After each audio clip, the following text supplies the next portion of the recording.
guys and what they're doing in Thailand. They don't even know this. In a meeting in Nashville just a few days ago with a bunch of guys.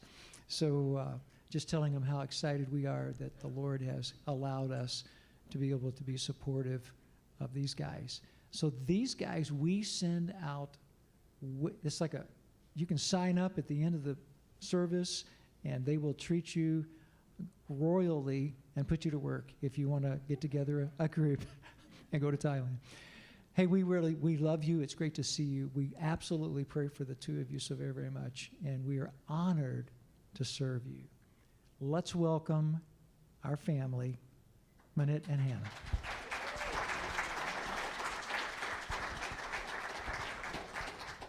Good morning. Home sweet home. So my name is Manit Attakul. So this is Hannah, my wife. So we married 10 year this year. So I'm gonna show you the map. So today I have kind of allergy. It's kind of, you can tell. This is Thailand. So laser. This is America. So Thailand right here. So we all the way from Thailand. Or you can come this way. Okay. Yeah, Thailand, or you can stop in Hong Kong, Taiwan, or you can stop in Japan, on South Korea, and all the way to America. Yeah. Or you come this way. You're gonna stop on this area. I don't know you guys like that area. And you flew back here. So we live in Thailand. We moved to northeast called Nong Khai. So, projector. Next slide.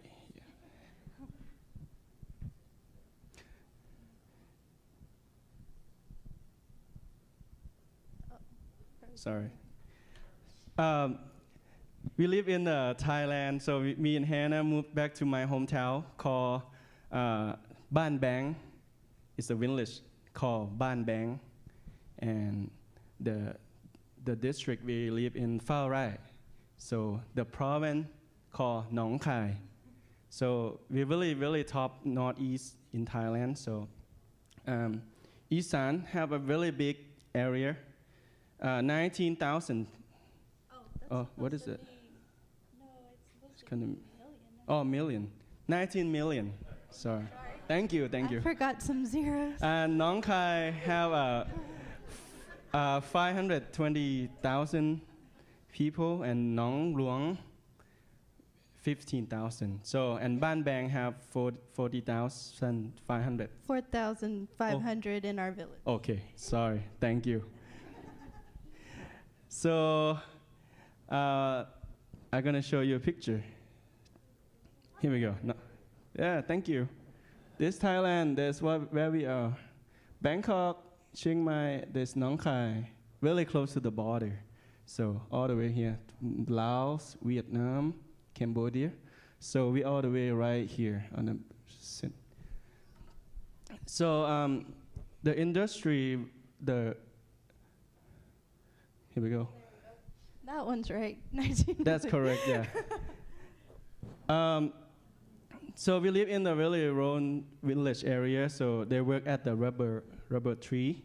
So they make plastic with that, like a lot of stuff like that. So, and this is a garden. This is my family. I show you. This me, and this my dad. And my mom. I don't know why Manit's so tall. And my uncle, my aunt, and our relative. So this is my brother on his wedding day. So he get married this year. Yeah.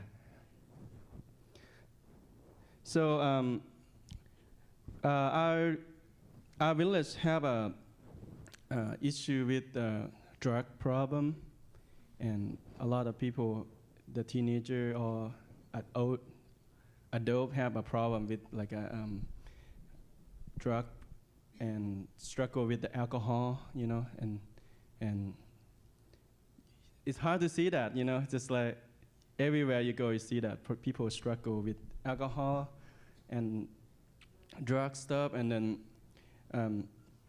last year, me and Hannah, we built a house in the farm we stay right now. So usually to be like a drug trail thing, my family told me, before we moved to the farm, they have like a bunch of teenagers hang out on that farm before we clean it out, and they sell drug there. And then, so now nobody can come in our farm now. Saying, yeah, this is very bad, where we stay. So, and we built a house, and then my family live with us. So we move everybody out to the farm, and then we use the house in the village to be a ministry right now. So my family, they say, yeah, you can use the house, and we use downstairs to have a kid to come learn stuff. We don't have any furniture, just only like a classroom, just empty house. So we just use for the classroom and a place for the kid can come to see us. And we're gonna starting to do a cafe at the farm soon next year. Yeah, we continue doing that right now. In the student secret project, I don't want to share it yet. Maybe one day you guys can see the whole thing opening, Your turn. My turn. You can, if I forget something, you can help remind me. But we just wanted to share a little bit about the beliefs in Thailand, because we're often asked that, and like, what do Thais believe? Well, it's complicated. They believe pretty much everything except Jesus is the only way to God. Like, just not that one, like, let's not do that. I mean, if you believe in Jesus as an addition, that's fine with Thais. But when you explain the gospel, that Jesus is the only way, that's where they have an issue, because Thailand will incorporate many different religions and many different superstitions into their beliefs. So they're very synchronistic. But when you talk about God is the only God, Jesus is the only way, the only Savior, the only way to heaven, the only way to the Father, the only one who can forgive our sins, that's where you start to have issues, if that makes sense. So here are some common beliefs that Thai people have. I have made a note that there are only 0.01% evangelical Christians in Thailand, the whole country. Now, where we live, I'm not sure exactly the statistic, but there aren't even very many churches. There are a handful of churches. Most of the Christian and mission activity is just grouped together in Bangkok, which is south, it's central Thailand, south from us, but central Thailand. And then Chiang Mai, which is in the west. We live in the east. So they're all kind of clumped together, and then there's some things in the very far south of Thailand too that happen. But when you talk about Isan, which means northeastern Thailand, there's very, very, very, very few things going on. There's some campus ministries in the city. There's just very little rural missions activity going on in the village.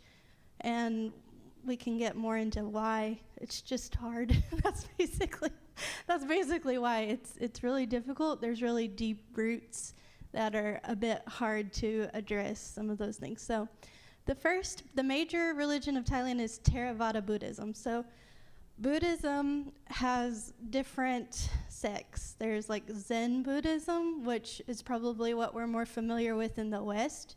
It's kind of what you think we combine New Age things with Buddhism. That's probably coming from Zen Buddhism, which is more commonly practiced in the Far East, like Japan and different places like that.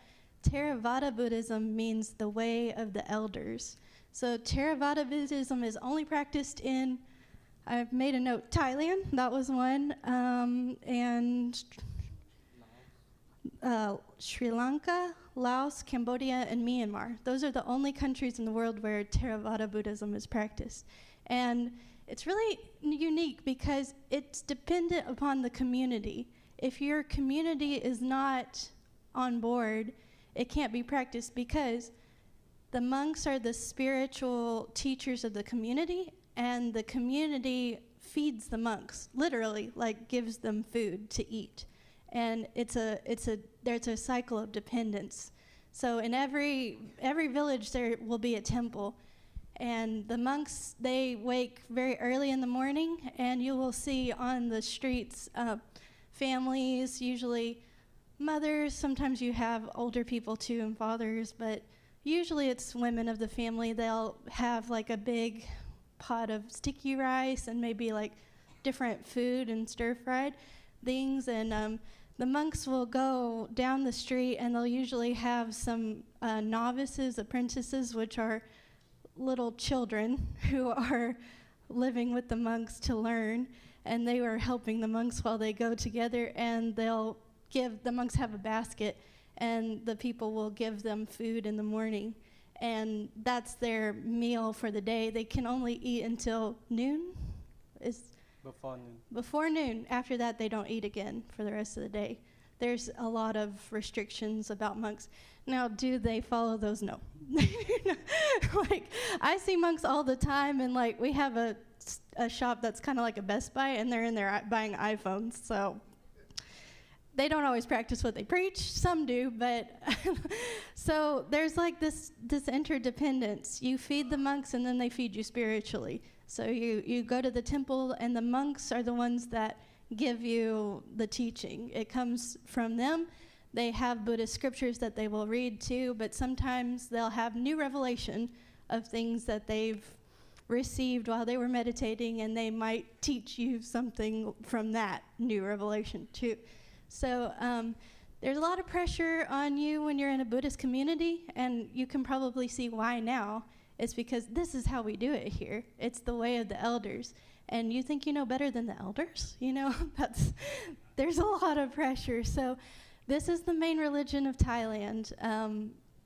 But there are some other things that are commonly mixed together with Buddhism. So in our part of Thailand, there's something called the ghost religion. But by ghost, I don't mean like what we think of in the West as ghost. They use the word pi, which means spirit. So it doesn't necessarily think that it's a person. Like, it could be, but it could also be a creature. It could also be an evil spirit. It could also be a good spirit, although I think all of them are evil that they're talking to. No, like, those aren't good spirits. They might say they are, but they are not. So there's some different practices. Like in the top corner here, you see a lady making an offering to the spirits. That thing that looks like a mailbox is not a mailbox. It's a spirit house. So they believe that a spirit resides inside of that. That's a very rural, that's like a redneck spirit house, I'm sorry to say. Like, if you go, they have really nice ones that are like these elaborate, giant, beautiful buildings that are like temple-looking things. But this is what we've got where we live. We're like, that'll work. That looks good. It can live in there. Maybe they're country spirits. I don't know. But she's making food parcels to give offerings to the spirits. It's less common in our village for them to make animal sacrifices. It does happen in Thailand. We have some other missionary friends who live in the west part of Thailand, and somebody sacrificed a pig, like, near where they live. So that does happen, but it's less common where we live. They tend to make these rice parcels, but it's still a sacrifice. So that's not good. Down below, there's a little bit of a step up for a spirit house. That one's not just like tin strapped onto a piece of wood, but that one's a little bit more elaborate, but they're praying to the spirit that they believe resides there. And then there's also Brahmanism, which is it was the precursor to Theravada Buddhism, but there's still very deep roots there. This here is like a ceremony. They tie white strings, and there's just a lot of different complicated and varying rituals that they do. And it kind of all boils down to luck, because whether you're talking about Buddhism or Brahmanism or you're worshiping spirits, they are seeking good fortune and protection from those evil spirits. So they might be praying, for please let me have, be wealthy. I want to have healing. I've got health issues. Let me find my spouse, whatever that they're praying. Like, they just want good fortune. And then they feel like if I make this offering to the spirit, it's going to put me in their good graces, and then maybe they'll help me out. And so we have to be really careful in Thailand, because people, like I kind of mentioned at the beginning, people can get very confused easily when you start sharing the gospel if you're not clear. And I've seen this happen many times with missionaries who maybe aren't really, they're new to this area or this culture, or maybe like a short-term missions team or something. If you're not clear, the gospel is not clear. If you just say Jesus loves you, that's true. But to a Thai person, they can think, well, I'll just pray to Jesus too. It's an and not a surrender to Christ. So you have to be really careful, because we've seen Thais who say, yes, I'm Christian, but they still make sacrifices. They still worship the monks. They still, do all of these spells and witchcraft type things and things like that. But they're like, I'll just try Jesus also. It's like they're putting Jesus on the shelf of all of the idols, and then they'll put a cross on there too. So you have to be careful. Like, you need to be clear when you're speaking. And we've just seen that happen. So we're always like, if somebody comes in and they want to share with the kids, we're happy to have them do that. But we're like, share the gospel and be clear. We don't want them to be confused. And people might feel like, well, that's kind of intense. We're like, but we love them, and we feel like this is the loving thing to do, to not add confusion, if that makes sense. So the last thing is what Nong Khai, which Manit mentioned, that's the province that we live in. So Nong Khai has a kind of a special sort of belief in this serpent. And in Thai, I always get the words confused, because I keep wanting to call it panak nyan, and that means employee. That's incorrect. What is it called? Payanak. Or Naka. You can call it Naka, but Payanak. Payanak. Panakyan, Payanak. You see, it's really similar, right? So I just try to not talk about employees in Thailand and make sure I'm not calling them this thing. So anyway, there's like this, different parts of Thailand believe that there's certain deities that protect them. So our province has a really strong belief in this serpent, that they believe the Naka is the sort of authority over our area. And many people call themselves children of the Naka, which gives me the shivers every time I hear it. But like, we have a relative, for example, he works in Bangkok. He will drive, 10 hours sometimes when he's up for a promotion at work or something. He will come and visit the shrines and the temples that have this creature there, and pray for fortune, good fortune, and things like that, because they believe this is the authority over their life. This is Naka Kingdom, basically. There's a lot of lore behind it. In Thailand, lore is like mythology and lore. They don't really care if it's true or not. So it's more of like, but this is what the elders do. This is how my grandmother taught me, my grandfather taught me. And they've told me, in order to be a good son, a good daughter, a good employee, a good student, whatever, this is what I do. So I need to go pay respects to the Naka, because I'm not going to be an arrogant person or something like that. So you'll see these everywhere, like everywhere. There's, in cities, there's like these big decorative gates over the main roads, and it's just this serpent like twisting around, and you have to go through it and things like that. You'll see it at the temple, and it's everywhere in Thailand, but Nong Khai believes that there's a special spiritual portal.